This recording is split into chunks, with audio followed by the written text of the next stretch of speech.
Olá, olá para você que nos acompanham toda semana no canal O Que Rola na Geronto. Um canal super atual, um canal que fala sobre velhice, envelhecimento, longevidade, gerontologia, geriatria, enfim, tudo que se refere à velhice no Brasil, nós procuramos trazer para a discussão. Como acontece em cada semana, em cada episódio, nós temos um convidado especial.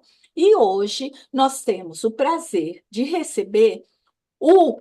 Ele é um empresário, vou apresentá-lo assim. Ele se chama Sérgio Soares de Oliveira. Ele fala aqui do estado de São Paulo, precisamente da cidade de São Caetano do Sul. E eu vou fazer a apresentação dele. Logo em seguida, ele dá as boas-vindas, e aí nós começamos essa conversa. O Sérgio, gente, o Soares, já que nós temos dois Sérgios hoje, Sérgio Soares de Oliveira. Ele é empresário desde 92, então já tem uma boa caminhada no ramo. Ele é gestor de uma ILPI desde 2011. Ele também gestor de lavanderia hospitalar especializada em ILPI. Talvez você nem sabia que existe isso. Ele tem uma empresa que trabalha isso desde 2014. Ele é gestor do sistema de GESIS desde 2022. Ele é vice-presidente de uma associação que talvez você nem imaginava que exista, mas chama-se Associação das Casas de Repouso do Estado de São Paulo. Ele é diretor do Sindicresp. O que é Sindicresp? É o sindicato patronal das casas de repouso do Estado de São Paulo, e atualmente ele é o presidente da Fedelipes, ou ILPES, né? Federação, vou traduzir, das ILPIs do Brasil. Então, como você viu a nossa apresentação, o assunto hoje é ILPI, mas um recorte diferente daqueles que nós já tratamos. Hoje a gente vai trazer uma pessoa que trabalha com as instituições que são aquelas caracterizadas como particulares, porque nós temos as filantrópicas, nós temos as públicas e nós temos as particulares. Então, nós vamos mergulhar um pouco neste assunto, mas antes da primeira pergunta, Sérgio Oliveira, dê boas-vindas aí para quem nos acompanha, e depois o Pascoal já também, quando for fazer a próxima pergunta, o Pascoal também cumprimenta nossos ouvintes aí. Por favor, Sérgio Oliveira. Legal. Primeiramente, agradeço imensamente ao convite, Marília. É um prazer. Como eu te falei, eu acompanho vocês há um ano e pouquinho. Fiquei sabendo hoje, agora, por você me falar que está há 5 anos nesse canal. Acho fantástico, essencial para que a gente consiga discutir, né, sobre esses assuntos. É uma pluralidade muito grande quando a gente fala de idoso, né? Eu respiro ILPI praticamente desde 2011, então a gente vem trabalhando com esse setor e eu gosto muito de trabalhar com idosos, então uma coisa foi puxando a outra, veio a casa de repouso, e aí a ILPI, né? Depois veio a lavanderia, depois vem sistema, aí vem as associações, então tudo puxa a coisa puxa a outra. Então eu agradeço imensamente a você. É um prazer também, Sérgio, estar aqui junto com vocês e a todo mundo que está nos assistindo. Espero que eu consiga contribuir, que acho que esse é o foco, né, da gente estar reunido. E é isso aí. Muito bom. Seja bem-vindo mesmo, viu, Sérgio? E aí, Obrigado. já que nós vamos falar de LPI, que, para quem não lembra, é Instituição de Longa Permanência para Idosos, não é? Sim, Explique para nós, para começo de conversa, o que que é uma federação das ILPIs, e aí você já busca todo o Brasil. Qual é o tá, objetivo, o propósito dela, e desde quando que ela existe? tá, vamos lá. A federação, a FEDILPES, né, Federação das ILPIs do Brasil, ela foi criada com o objetivo de reunir realmente as associações e sindicatos de ILPIs de todo o Brasil. Tá? Ela foi fundada em 14 de março de 2025, bem recente, mas Ah, nós já estávamos tentando fundá-la desde 2024. E a gente sempre percebia o seguinte: quando você ia falar com um político, ele perguntava: quantos vocês são? Vocês representam quem? Ah, eu estou em São Paulo, estou em São Caetano, mas só isso e o resto? E o resto? E as outras ILPIs do Brasil? E aí? Então a gente não tinha uma representatividade, não conseguia ter voz para isso. Então, em 2024, nós começamos a reunir várias ILPIs de vários estados para conseguir formar a federação, porque não adianta a gente falar somente de um estado, né? Eu falar só do estado de São Paulo, mesmo que seja onde tenha a maior quantidade de LPI, a gente precisa entender as outras necessidades. E aí, Uhum, com muito conversar com outras pessoas, nós conseguimos reunir gestores de São Paulo, nós somos em dois diretores, Santa Catarina, Rio Grande do Sul e Rio de Janeiro. Então, foi assim, fantástico para esse início de federação, nós termos na diretoria 4 estados. Então, isso é muito bom. O propósito nosso mesmo é mostrar essa representatividade. Então, a gente precisa estar no Senado, a gente precisa estar na Câmara dos Deputados, nas prefeituras, tá? Conversar com o Ministério Público, conselhos, agências reguladoras, todos os órgãos que fiscalizam. E o nosso objetivo é realmente trazer voz para as ILPIs, não só as privadas, tá, Marília? Também as filantrópicas, as públicas. Então, as públicas que já existem, a gente trazer melhorias, tá? A gente fala num cenário global realmente de ILPIs. Então, esse é o nosso objetivo. A gente precisa lutar para ter mais ILPIs no Brasil. A gente tem poucas. A gente tem que defender os interesses jurídicos dessas ILPIs, combater exigências que são desproporcionais. Então, quando você conversa com uma ILPI do Nordeste ou com uma ILPI aqui do Sudeste, você percebe que as dores são as mesmas. A interpretação do fiscal ou do Ministério Público é diferente em cada local. A gente não pode fazer isso. A gente tem que ter uma fiscalização e uma voz igual em todo o Brasil, né? A gente precisa melhorar a qualificação dos profissionais que trabalham, unir as associações e sindicatos e lutar realmente com um financiamento público justo e proporcional. Então, é muito trabalho. Então, por isso que é a necessidade de uma federação e unir vários estados mesmo, se não a maioria. Tá? Sérgio Oliveira. Um prazer enorme tê-lo aqui conosco para falar desse assunto que é fundamental.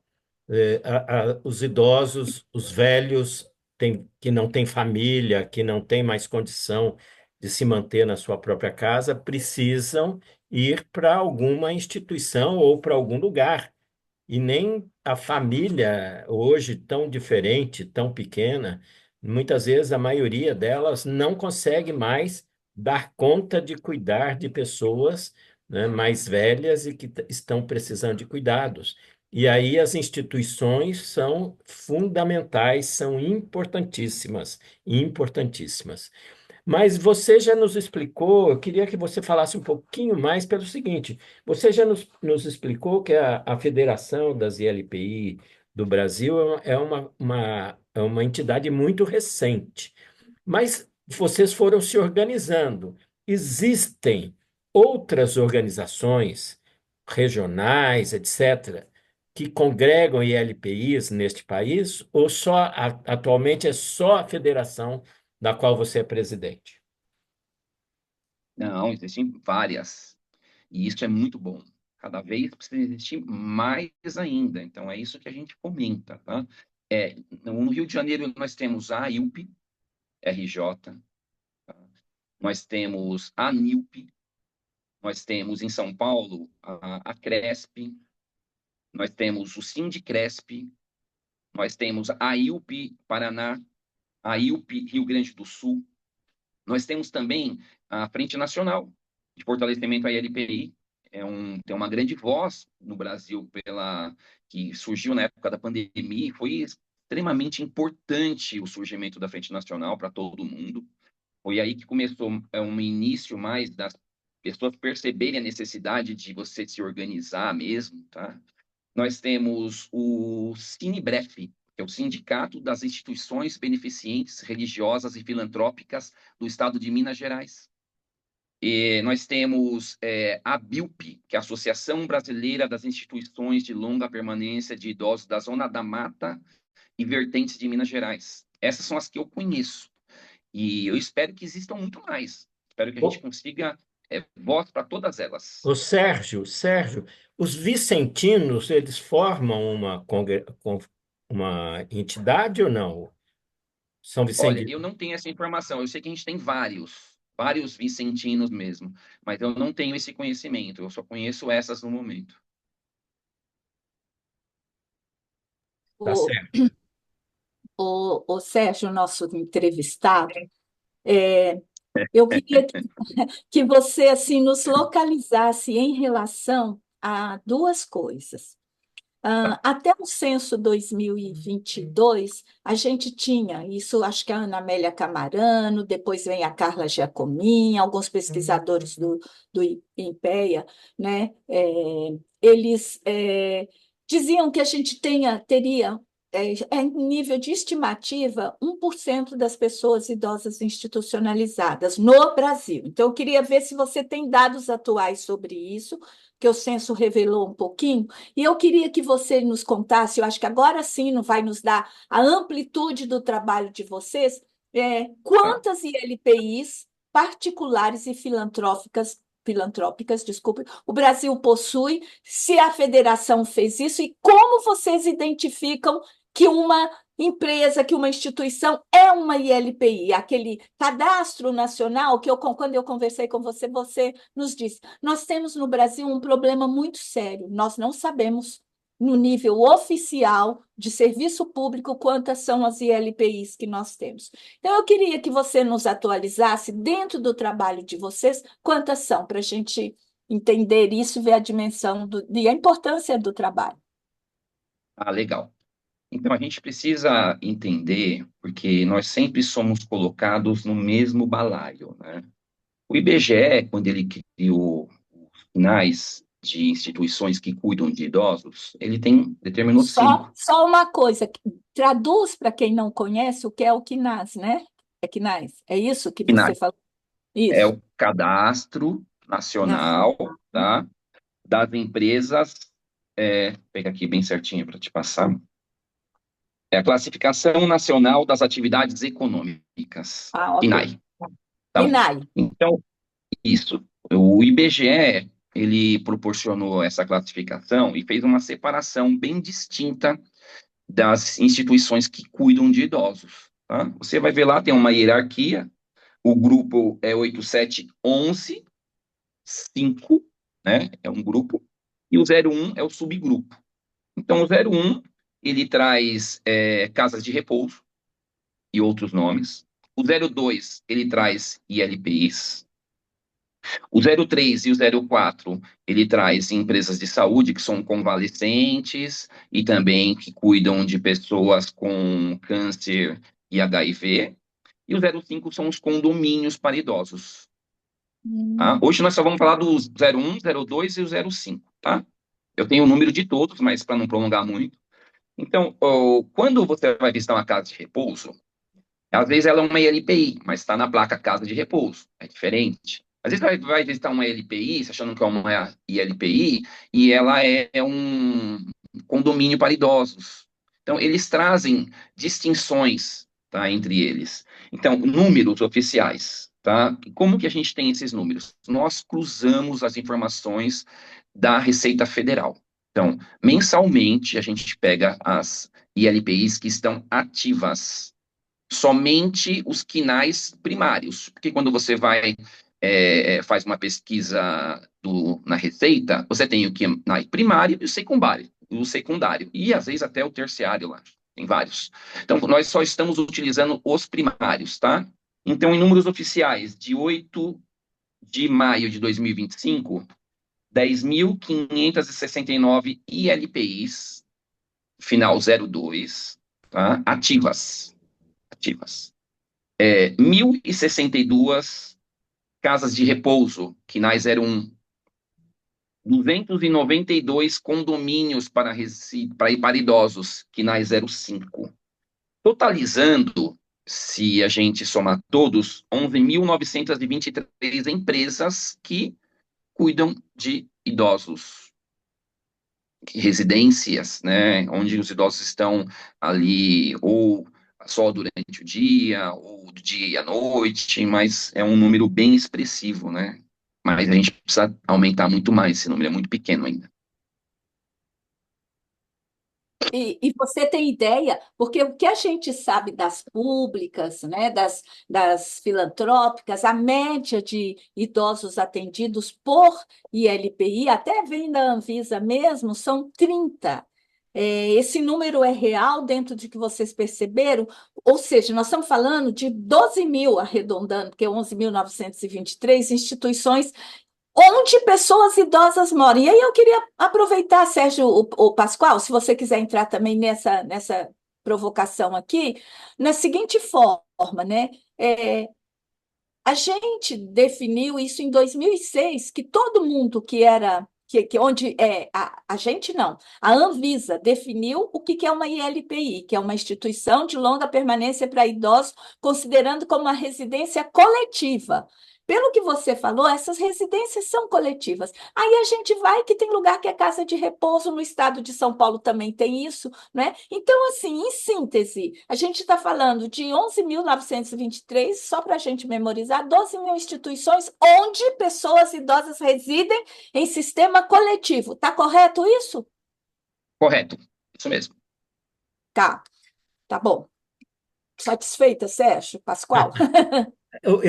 O Sérgio Oliveira, olha, veja, nós temos 12 mil locais onde residem idosos coletivamente nesse país, pelo menos oficialmente, porque a gente também sabe que tem casas que não se registram, né, não, que estão aí, vamos dizer, tem casas até, vamos chamar de clandestinas aqui. Mas, de qualquer forma, é, essas casas tratam de pessoas que têm dependência. A grande maioria Uhum. dos velhos que precisam ir para uma instituição, eles vão porque eles não conseguem morar sozinhos, não conseguem ser independentes, tá certo? Não tem família para cuidar deles e, portanto, eles precisam de um lugar coletivo para morar. E aí, cada instituição precisa ter um corpo de profissionais para dar conta das necessidades e demandas dessa população. Então, aí nas ILPIs privadas e filantrópicas, tá certo? Quantos são os profissionais que estão envolvidos nesse cuidado? Tá certo? Porque isso depende muito, porque se eu tenho uma ILPI com 30 residentes e só tem um funcionário, né? Então, quantos são os funcionários que trabalham nessas instituições e, e se você puder detalhar, qual a natureza da profissão de cada um, né? Quantos enfermeiros, quantos auxiliares, quantos médicos, enfim, tá certo? É, nós temos uma estimativa. Ainda nós não temos dados oficiais realmente de quantos são. Nós estimamos que são 30 colaboradores por ILPI, por instituição, e colaboradores seletistas, né, em regime de CLT, e 4 profissionais que são contratados, um médico, psicólogo, nutricionista, enfermeiro. Então, a gente tem uma estimativa, nós não conseguimos ter um número oficial ainda. A gente estima que são aproximadamente 370 mil profissionais.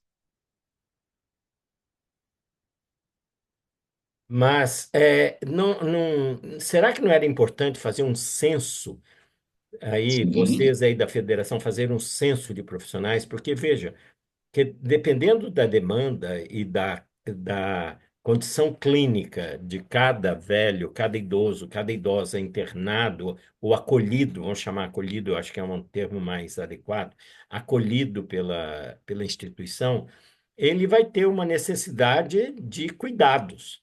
E se houver Sim, uma necessidade de cuidados muito grande, a instituição vai necessitar de ter um número de profissionais adequado para dar conta da demanda. Então, isso seria aí. muito importante que vocês aí da federação fizessem um censo de quantos profissionais por entidade tem. E se, para vocês terem uma ideia de se realmente esse número dá conta das reais necessidades e demandas da população idosa acolhida. Legal. Ó, para você ter uma noção, Sérgio, as instituições que elas são fiscalizadas, porque uma situação é você ter um CNPJ que já está aberto, muitos profissionais, muitos proprietários, eles se aproveitam de que a fiscalização demora um pouco para chegar até eles, então eles já abrem a empresa, já dão entrada no CNPJ, não dão entrada em Conselho Municipal do Idoso, não dão entrada na vigilância sanitária e vão lá já admitindo. Aí, quando chega a fiscalização, depois de alguns meses, e aí que eles começam a se adequar em relação ao que já preconiza a RDC 502.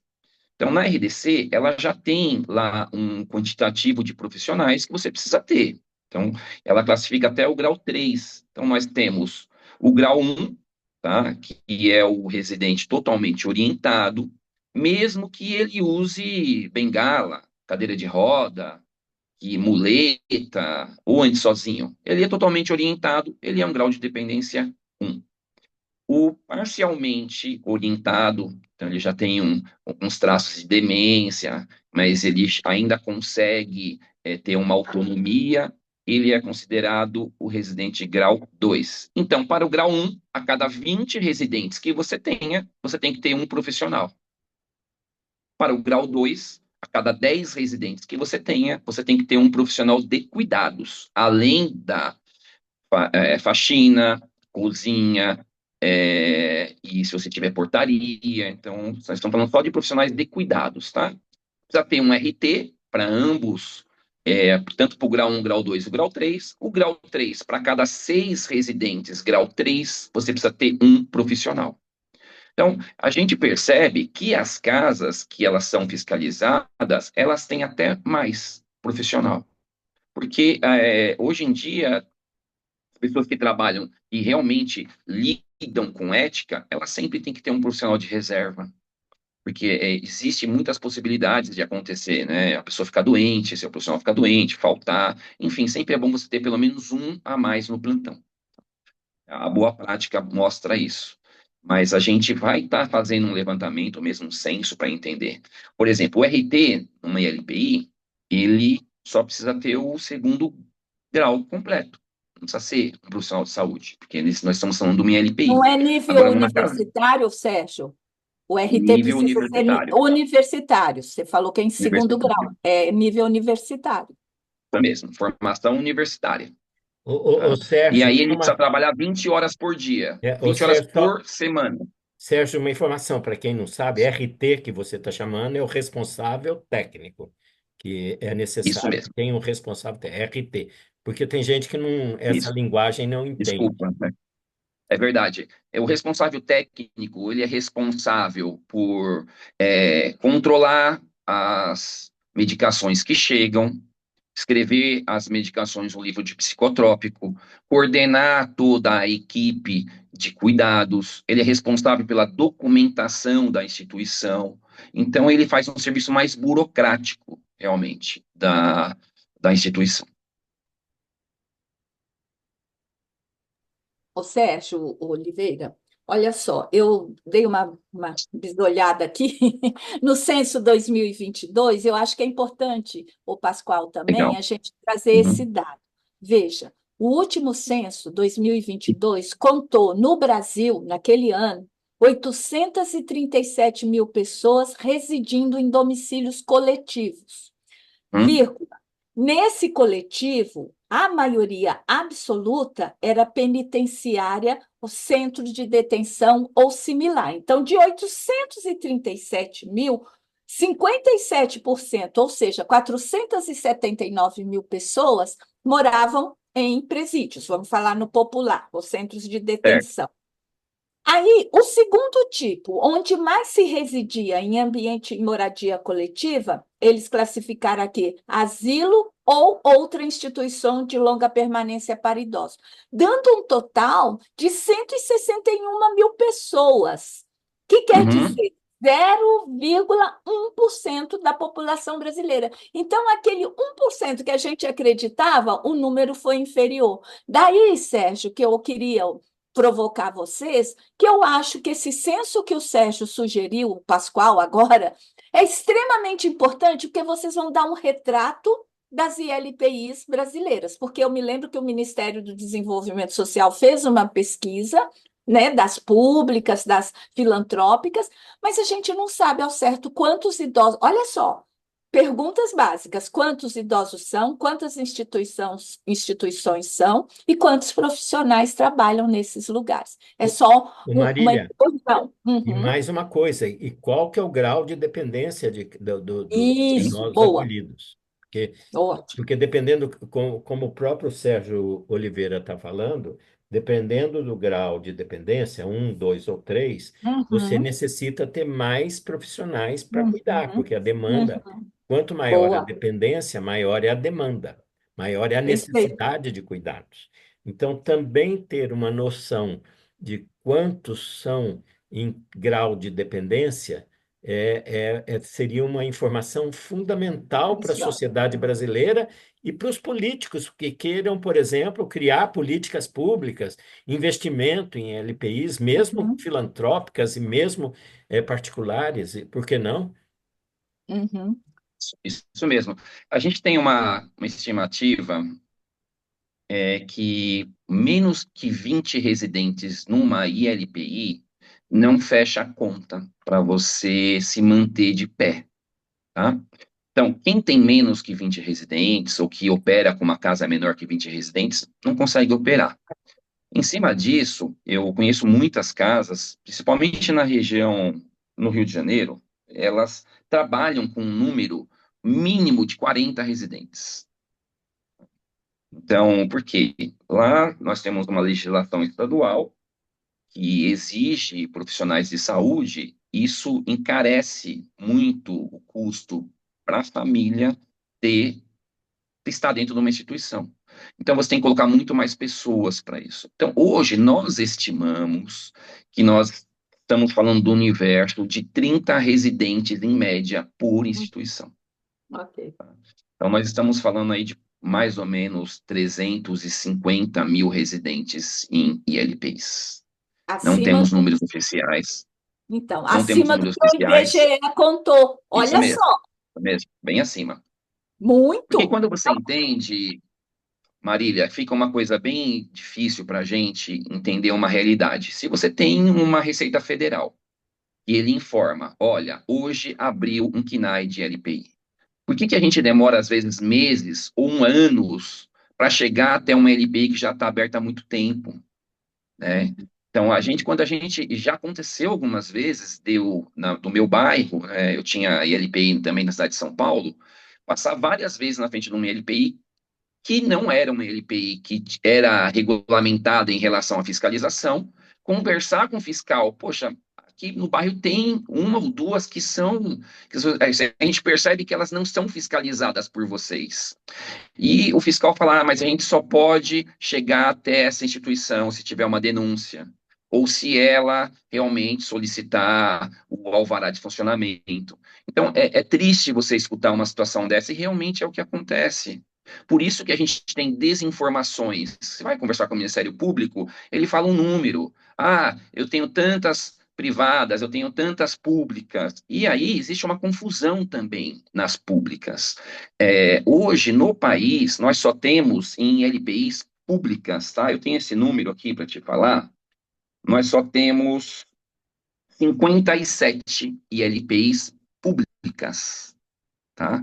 Quando a gente fala de LPIs públicas, é que na natureza jurídica dela é fundação pública de direito privado municipal, ou fundo público de administração direta municipal, órgão público do Poder Executivo Municipal, do município ou fundação municipal. A gente não pode confundir os vicentinos, por exemplo, né? As pessoas acham que eles são públicos, eles são privados, né? Eles são uma organização que, ou se eles tiverem o SEBAS, que é o certificado de empresas beneficentes de assistência social, que é um benefício que essas empresas têm, recebem algum benefício financeiro do governo, tá? Eles têm o SEBAS, e eles ainda necessitam de ajudas, de donativos, de pessoas que vão fazer voluntariado.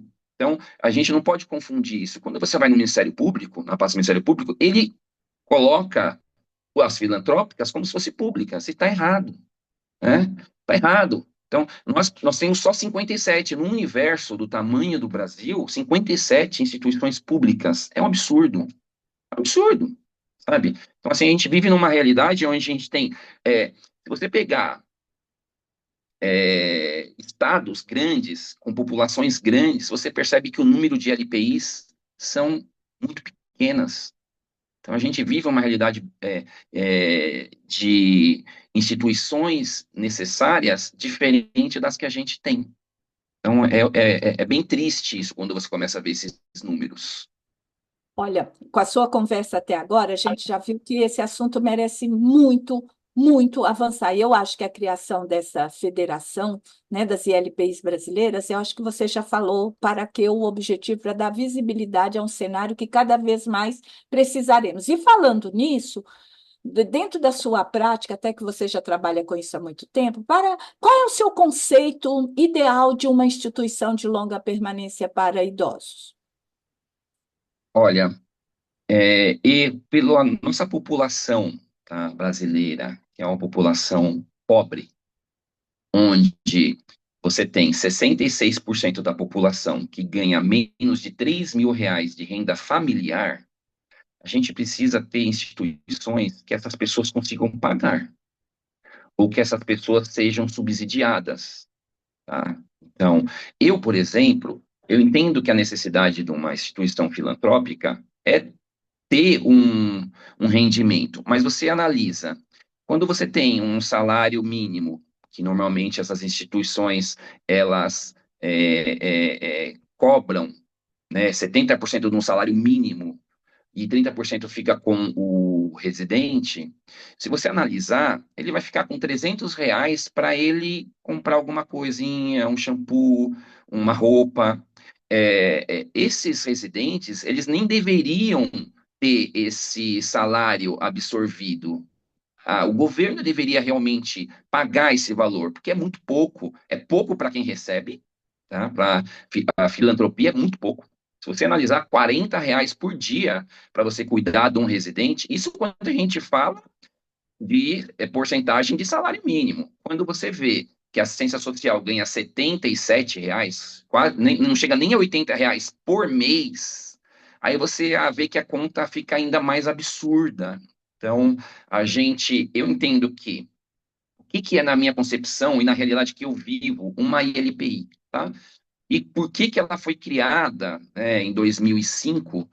O nome, foi tirado o nome de asilo, que antigamente era um nome muito pejorativo, as pessoas não sabiam o que fazer, como fazer, e a RDC 283 de 2005, ela trouxe uma condição mínima para que você tenha residenciais coletivos para idosos, então foi muito importante, foi um marco muito importante isso para a gente. Quem não conhece, as pessoas que estavam em asilos não tinham uma regulamentação. Então, não tinha um número de camas por quarto, não tinha quantidade de profissional. Então, muitas pessoas usavam de boa fé. Puxa, eu preciso cuidar, né? Mas muitas pessoas não. Por isso que a gente tinha aqueles famosos abandonos das pessoas em asilos, que a gente escutava muito. E com a RDC, que foi regulamentada pela Anvisa, a gente trouxe, começou a trazer melhorias. Foi muito bom, foi o marco principal para a gente. Então, a ILPI, ela surgiu com esse foco de ser a assistência social. Então, o idoso, ele estaria como se ele estivesse na casa dele. Se você analisar, a gente, eu falo a gente, que eu também estou quase lá, sendo idoso, e quando a gente mora na nossa casa, a gente tem ali, a gente tem alimento, a gente tem lazer, a gente tem uma socialização, tá? Isso que seria o normal, né? A gente tem a nossa higiene, visitas. E se a gente ficar doente, como que a gente faz? A gente vai para um hospital, vai para um OBS, um pronto-socorro, um atendimento, vem um convênio, o médico atender a gente em casa, né? Então, e para mim, uma LPI, ela foi concebida para isso, para ser de uma assistência social. Já as casas de repouso, ela já tem mais assistência social e também saúde. Já exige que você tenha regulamentações diferentes para que você consiga estar com ela aberta. Então, na minha opinião, a gente precisa ter no mínimo três. Uma de assistência social, sem obrigação de ter profissional de saúde, porque quanto mais profissionais que você tenha na instituição, você encarece mais, isso dificulta essa população de baixa renda a ter um acesso, tá bom? Você ter a mista, que é a de assistência social e de saúde, tá? Hoje ela é somente de saúde, que são as casas de repouso, porque automaticamente, quando um idoso, ele precisa de cuidados contínuos de enfermagem, contínuos, tá? Ele precisa migrar, não dá para ele ficar no LPI, é de cuidados básicos. E se ele está em cuidados contínuos e precisa progredir ainda para um grau 4, cuidados mais hospitalares ainda, ele mudar para uma outra instituição, que seria instituição de saúde. Porque se a gente não pensar como que a gente vai viabilizar o acesso às pessoas de baixa renda a uma instituição? Não tem como a gente fazer isso.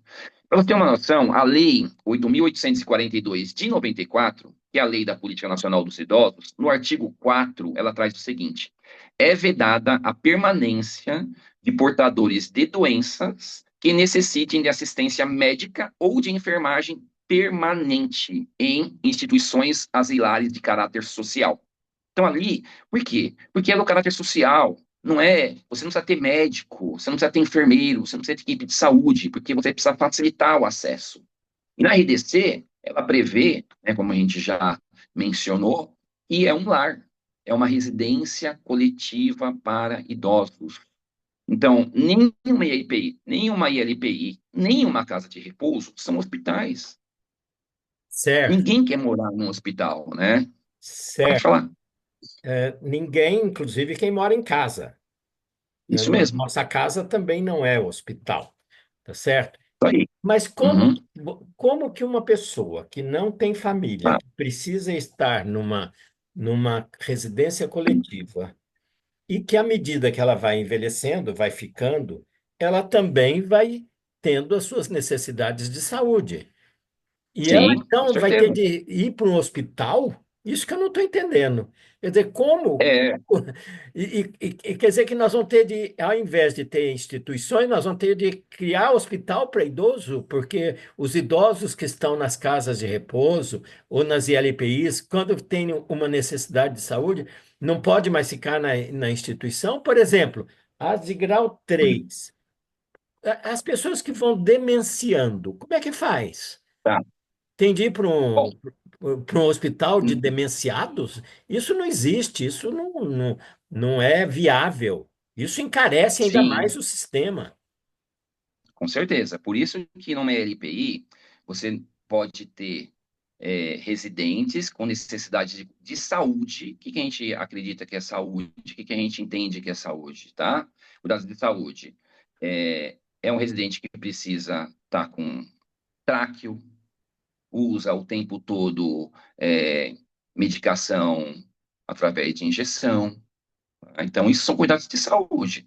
Dentro do MLPI, você não pode fazer esses cuidados de saúde. Tá? Na RDC 502, ele traz no artigo 37, deixa eu pegar aqui seu 37. Deixa eu dar uma olhada aqui. No artigo 36, tá? Traz o seguinte: a instituição deve elaborar a cada 2 anos um plano de atenção integral à saúde dos residentes, em articulação com o gestor local de saúde. A Anvisa, ela deixou muito claro nos questionamentos que a gente já fez com ela, que o gestor local de saúde é a Unidade Básica de Saúde, é a UBS. Tá? Nós temos exemplos em Goiás, onde funciona muito bem essa integração entre a ILPI e o poder público, e o quanto que resolveu essas questões que as pessoas pensam e de encarecer uma ILPI, colocando vários profissionais de saúde. A ideia não é que a gente tenha um hospital para cuidar de demenciado. Quando você tem um residente que ele tem uma demência, ele não precisa de cuidados do médico o tempo todo com ele. Ele vai ter ali, eu já tive vários, tá? Que a maior parte dos nossos residentes são demenciados. Ele vai ter ele vai perdendo a capacidade de deglutir, ele vai perdendo a capacidade de andar, ele vai perdendo a capacidade de falar. E aí você vai adequando aos níveis dentro de um LPI, e isso não quer dizer que você precisa ter um médico 24 horas ali De cuidando jeito desse nenhum. idoso, tá?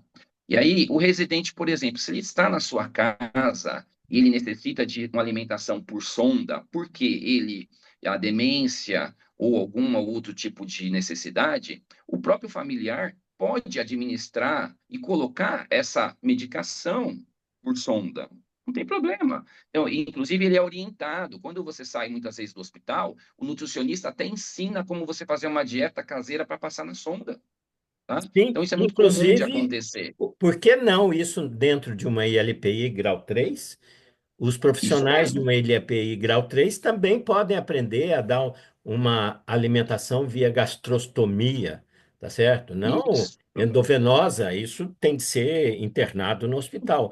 Mas uma alimentação via gastrostomia, né, em que a sonda vai para o estômago direto, isto é Sim, passível de ser praticado numa instituição treinando bem os cuidadores da instituição. O que que você acha? exatamente.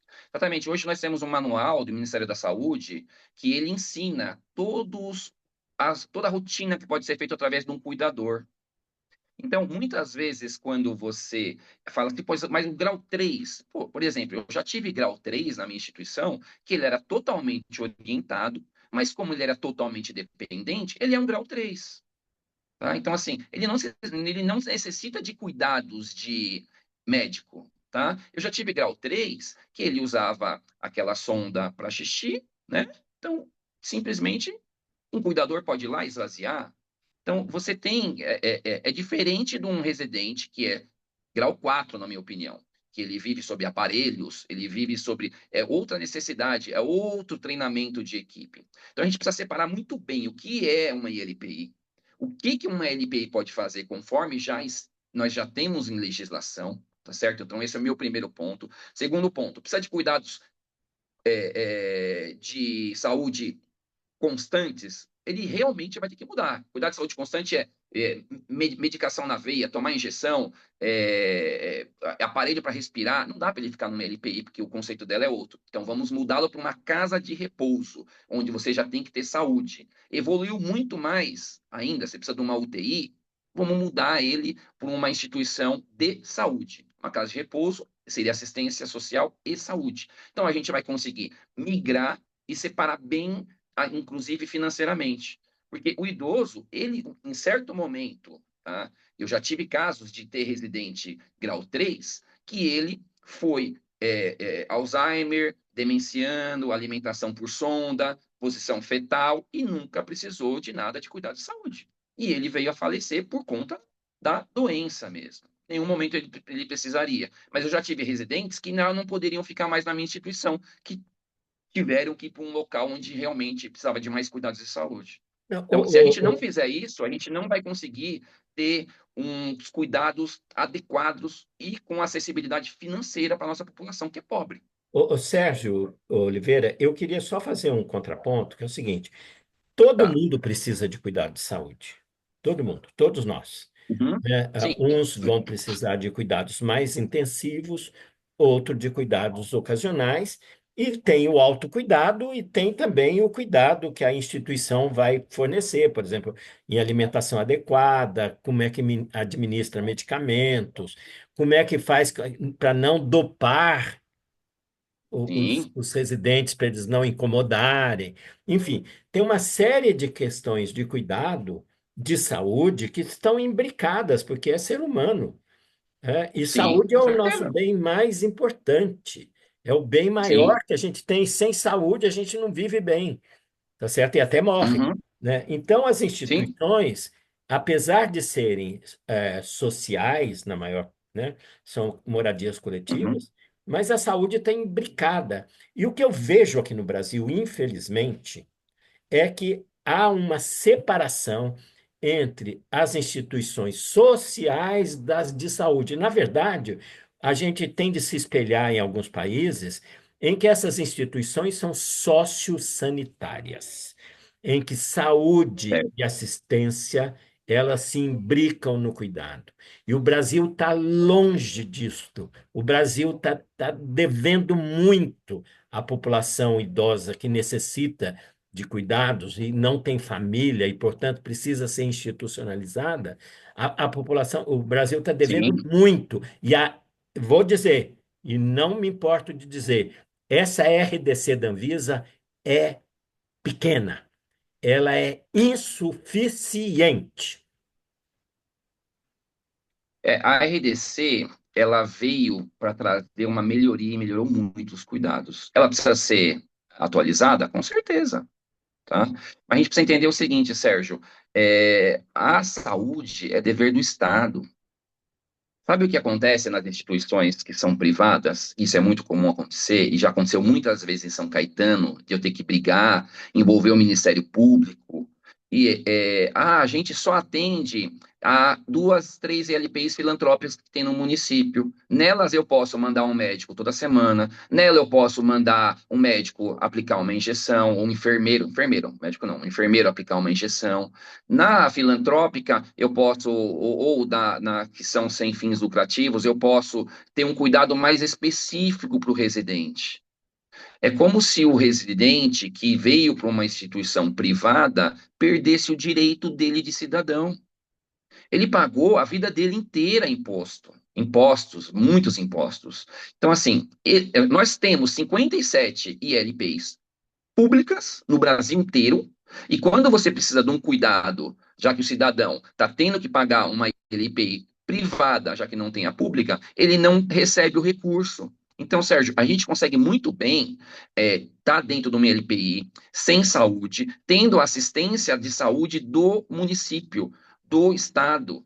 Então, é possível isso acontecer. Tá? Goiás tem um exemplo maravilhoso, acho que é em Inhaúmas, eu não me recordo agora o nome da cidade, mas é maravilhoso o que eles fizeram lá.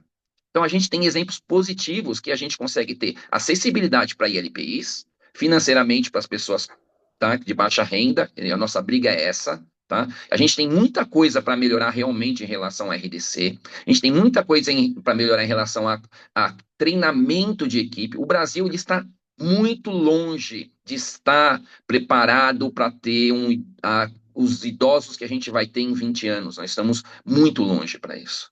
Muito, mas, tipo, muito mesmo. E só que a gente não pode esquecer que os idosos, 66%, o quanto que eles ganham. Então, eles precisam ter uma acessibilidade. E a gente não pode simplesmente responsabilizar uma LPI privada só porque é uma LPI privada e recebe para fazer o que ela está fazendo e suprir a necessidade que teria que ser feita pelo órgão público.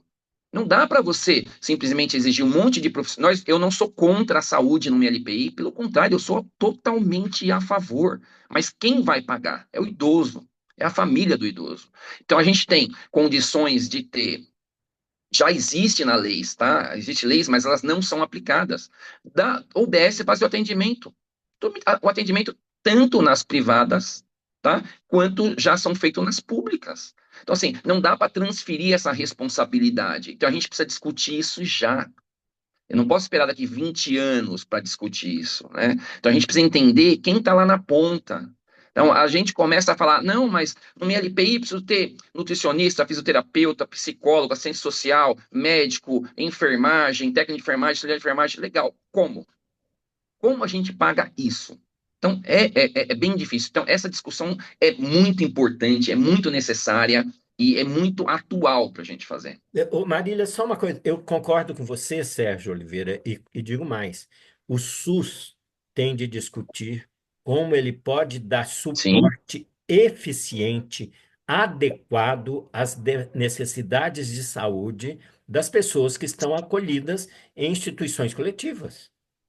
sim, privadas, públicas e Tanto filantrópicas. faz, Não a importa, é instituição o coletiva é cidadão. qualquer. Isso É mesmo, isso mesmo. responsabilidade da saúde fazer com que as pessoas sejam também atendidas nas suas necessidades e demandas de saúde. E, portanto, o É isso SUS aí. tem. E concordo com você, não dá para a gente falar que todas as instituições desse país, essas 12 mil, têm de ter um médico. Como? Que custo é isso? Mas o SUS é capaz de Isso fazer aí. essa, deve ser capaz, deveria ser capaz. E por isso que eu falo que nós temos de tratar as ILPIs como instituições sociossanitárias, em que saúde e assistência estão juntas, fazendo os cuidados necessários dessa população acolhida. Eu concordo plenamente com você. Concordo plenamente. Bom, e aí eu vou fazer uma pergunta bem objetiva, com a sua resposta sim ou não. Me diz, uma ILPI particular, que não é pública, não é filantrópica, ela dá lucro? Sim, ela dá lucro e ela precisa dar lucro. Ela precisa dar Uhum. lucro porque se a gente não tiver empresários que façam esse serviço, o governo vai fazer. 57 ILPIs públicas contra quase 13 mil privadas. Então, assim, a gente precisa ter lucro, né? A gente Tá. precisa ter lucro. Eu só queria fazer uma consideração olhando o município de São Paulo. Nós não temos nenhuma Tá? instituição pública no conceito que Não. você deu, mas nós temos, se não me engano, beirando 30 ILPIs que são financiadas pelo público. Eu preciso fazer essa diferença. Ela não tem uma natureza dela, Prefeitura do município de São Paulo, ou Secretaria Municipal da Assistência Social, mas ela contrata uma ILPI e ela subsidia todo o custo através do termo de parceria, ter contrato, tem lá as manifestações. E aí ela é considerada pública, inclusive porque as vagas que são atendidas, elas são reguladas pela necessidade do município. Então, alguns municípios acontecem isso. Essas públicas que você refere são aquelas que vêm com a nomenclatura do município, que são insignificantes, e eu preciso dizer Uhum. isso, da mesma forma que Insignificantes. essas que nós temos no município de São Paulo também são insuficientes para uma população de 2 milhões e 23 mil pessoas. Mas o que você me respondeu, você disse que, assim, uma instituição privada, ela, claro que ela trabalha com uma margem de lucro e de ganho, senão ela não se subsistiria, correto? É isso? Correto, exatamente. Perfeito. Correto. E a gente tem que entender uma coisa: quando a gente tem aqui o site dos dados do governo, ele traz o seguinte: para que você tenha recurso financeiro, você precisa receber o SEBAS, que é o Certificado de Entidade Beneficiente de Assistência Social, tá certo? Nós temos hoje no nosso país 613 instituições que são beneficiadas pelo SEBAS. Somente 613 que cuidam de idosos, tá? Quando a gente cruza os dados do SEBAS, acho que são 6.800 de assistência social, não tem um número exato, mas somente 613 entidades que recebem o benefício do SEBAS hoje. A última atualização foi 24/3/2025, o documento que eu tenho.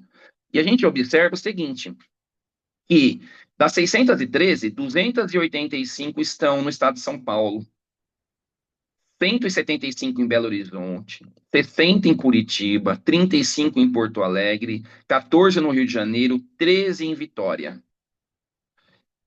A gente fala de um universo gigantesco que a gente precisa cuidar de idosos, então a gente precisa ter mais instituições que consigam se beneficiar do SEBAS e consigam realmente ter um valor expressivo para isso, né? Então, a gente precisa melhorar muito, Marília, muito, e promover essas discussões mesmo. E a gente tem que, toda vez que a gente tiver uma discussão dessa, entender que nós estamos falando das pessoas idosas. Quem não ficar idoso é porque morreu antes. Então, todos nós, eu quero ficar idoso, daqui 9 anos, pela documentação, estarei idoso com 60 anos. E eu quero viver 70, 80, eu quero, mas eu quero viver dignamente, eu quero ser cuidado, eu tenho que lutar isso para os idosos de hoje e para os futuros idosos, que serei eu também, seremos nós, né?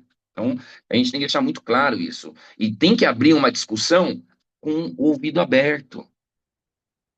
Não dá para a gente só trazer para a mesa a condição perfeita que seria, sabe? A realidade perfeita. A realidade perfeita, a gente está muito longe. Então, a gente começar a trabalhar hoje, o que que a gente consegue fazer com o que nós temos, com a realidade que a gente tem de um país pobre. A gente precisa trabalhar muito isso. Não, concordo com você, é evidente, viu, Sérgio Oliveira?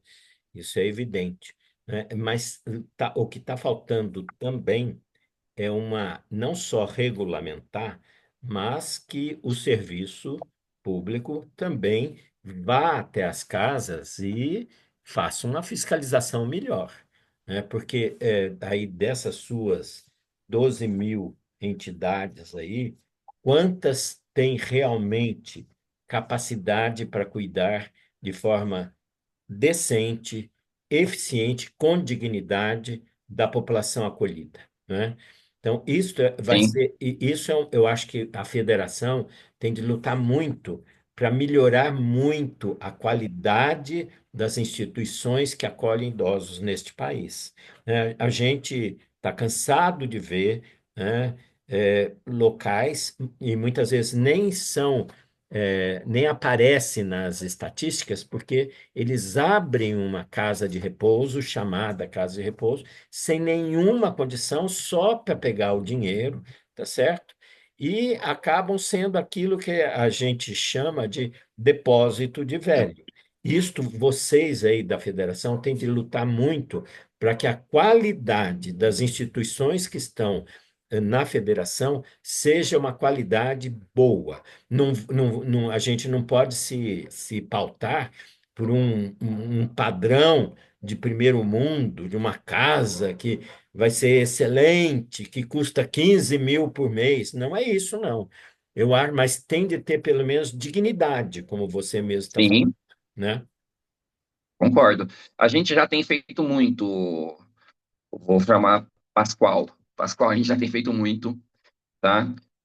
Com a federação em 3 meses, março, mais ou menos 4 meses de existência, a gente já conseguiu falar com vários deputados, com vários senadores.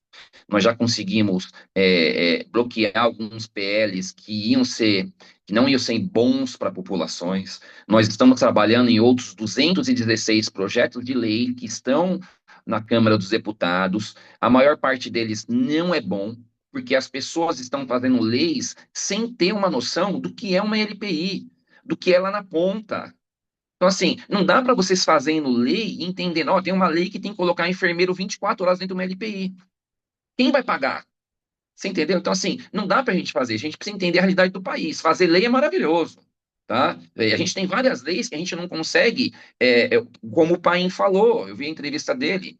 Pô, a lei saiu, e agora? Vamos ter que batalhar para que realmente ela funcione.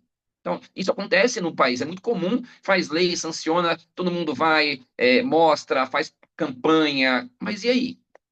Então a gente precisa educar, tá, os nossos políticos, educar mesmo, porque muitas vezes eles nem sabem o que é ILPI. Tá? Eu já cheguei no Senado, o senador falou: o que é ILPI? Não sei o que é ILPI. Tudo bem, ele não é obrigado a saber, vamos educá-lo. vamos explicar.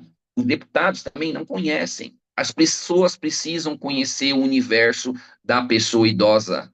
Só que, infelizmente, o idoso, sabe o que que ele é? Ele é uma pessoa que dá gasto, ele é uma pessoa que não vota, mas não para o político não é interessante, entendeu? É uma pessoa que está atrapalhando. Então, a visão deles é essa. E na realidade, nós não, nós temos que combater isso, nós temos que mostrar a realidade do que é ser uma pessoa idosa, da necessidade da pessoa idosa que ainda trabalha, ou com uma pessoa idosa que necessita de cuidados. A gente precisa batalhar para isso. Então, nós, como federação, nós só conseguimos chegar também a essas pessoas pelo fato da gente representar vários estados. Então, a união faz isso. A necessidade de se unir como associação, como federação, de todo mundo falar a mesma coisa, filantropia, tá? Sem fins lucrativos, com fins lucrativos, públicas. A gente precisa entender o universo do idoso, né? Unir e ajudar todos os idosos, independente. Hoje a gente tem uma dificuldade grande que a gente quer mudar como federação. A empresa filantrópica não conversa com a privada. A privada não conversa com a sem fins lucrativos. Aí você começa a ver, é difícil você chegar em um ou chegar no outro. Não, isso tem que acabar. Isso tem que acabar. A federação ela veio com essa intenção de unir todas as instituições, sindicatos, pessoas, sindicatos de hospitais, para eles entenderem a realidade de uma LPI, gente. A gente precisa ter isso também. Então, e é impressionante quando a gente chega lá no topo da pirâmide, né, para falar com as pessoas que estão no topo da pirâmide, os nossos deputados e senadores, que a maior parte deles são idosos, que eles não estão preocupados com os idosos, gente. Então, assim, é uma discrepância, assim, gigante, absurda. Isso me indigna muito. Então, a união é necessário. É necessário a gente se unir, tá? E é muito difícil a gente estar numa associação, Sérgio e Maria. Marília, desculpa, Imagina. porque você não ganha dinheiro para estar numa associação. Você faz totalmente filantrópico, tá? Você faz um voluntariado. Então, é difícil as pessoas entenderem que mesmo você fazendo um serviço voluntariado, é necessário existir. Porque se a gente não pressionar, não vai mudar nada. Nada esse país. Perfeito, Sérgio. Soares de Oliveira. Pronto, nosso tempo acabou. A gente tem um Ai, limite que pena, temporal. tem tanta coisa, Tem né? tanta coisa. A gente é tão bom quando a gente termina com gostinho de quero mais, né, Pascoal? A gente gosta disso e a Oh, gente sem dúvida, provoca sem dúvida. isso e provoca quem nos escuta também a se Legal, manifestar. Sérgio, o Sérgio tem muito tido bom. este cuidado de todos os comentários, repassar com a gente. E o canal só existe porque você nos acompanha, você que está conosco há 5 anos, mais recente, como o Sérgio Oliveira chegou, mas para nós é muito importante a sua opinião, saber o que que a gente está falando, porque este é um cenário importante. E hoje nós fechamos neste quadrado de instituições e com um subquadradinho ainda, a gente aprofundou desta federação extremamente recente, mas cujo presidente já deu o recado para que veio, né, Sérgio Pascoal? Eu acho que é isso. E aí, Oliveira, agora é você dar suas palavras finais, o Sérgio em seguida, e aí eu termino o nosso episódio. Por favor, Oliveira. Olha, eu agradeço imensamente. Desculpa ter estendido, que eu começo a falar e vai longe, e realmente a gente tem muito assunto para falar. Me coloco à disposição de vocês. Faça um convite para as pessoas que vão assistir, façam parte de uma associação, não sabe como fazer, Uhum. comente lá no nosso @fedilpes, tá? Nosso Instagram. A gente vai te ajudar, vai te mostrar uma associação. Se associe, gente, a gente precisa estar unidos. Sem união a gente não vai fazer nada. E me coloco à disposição todas as vezes que vocês precisarem, estarei aqui. Perfeito. É, Pascoal? Sérgio Oliveira. É muito importante o que você está dizendo, né, de vocês se unirem. Eu acho que é muito importante. E a importância que tem uma federação para congregar essas casas de repouso, essas instituições tão díspares, tão desiguais nesse país, né? Imagine por região, né? Região sul, como são as instituições aqui na região do sul, como são as no Nordeste, como são as do Norte.